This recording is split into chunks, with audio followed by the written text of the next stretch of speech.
What is wamhay transformation isbadalka of sentence jumlada ku imaanayso? He is asagu wuxuu yahay a clever boy wiil laa'ib ah. Make it kadig negative diidmo markaan rabno inaan ka digno waxay noqonaysaa sidatan. He is not asagu ma aha a clever boy wiil laa'ib ah. He is a clever boy wiil laa'ib way asaga. He is asagu wuxuu yahay a clever boy wiil laa'ib ah. Then sentence-ga ama jumlada hadda isbedel ayuu ku imaan doonaa. Make it negative markaan rabno negative ama diidmo markaan ka digno. He is not asaga ma aha a fool boy wiil nacas ah ama doqon ah. Both the meaning labadaba oo micnahooda and formation iyo qaawashankuna is changed here halkan ayuu isku bedelay.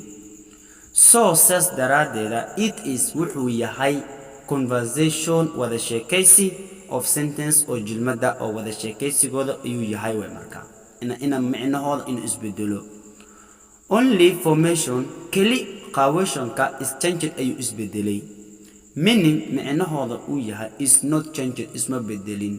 So says daradeeda it is transformation of sentence. It is wuxuu yahay transformation isbedelka ku yimaanayo of sentence jumlada. Haddana su'aal ayaan rabaa in idin weydiiyo haday macquul tahay haddii idinka taqaanaan wad ku soo joobi kartaan haddaan aqoonin casharka xiga ayaan ka dhigi doonaa. What is the difference between waa maxay faraqa u dhaxeeya conversation wada sheekaysiga and iyo transformation iyo jumlada isbedelka ku yimaanayo?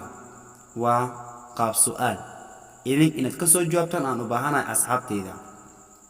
Haddaad ku cusub tahay channelkeena fadlan subscribe, like, comment. Fikirkaaga waa muhiim. Wixii fikir ah commentiga iga dhaaf. Eed igu reebi kartaa insha Allah haddii Ilaahay idmo. Waxbarashadaada dantaada waa danteyda. Waxaan ku leeyahay faa'iideysi wacan haddii ku soo gaaro videogan walaal waa in ii sheegaraysaa. Adaa i horumarin kartaa walaalkaaga dacyar ayaan ahay inaad i horumariso aad iyo aad ayaan u baahanahay. I need your support. Taageeradiina ayaan u baahanahay. Taageero isiiya.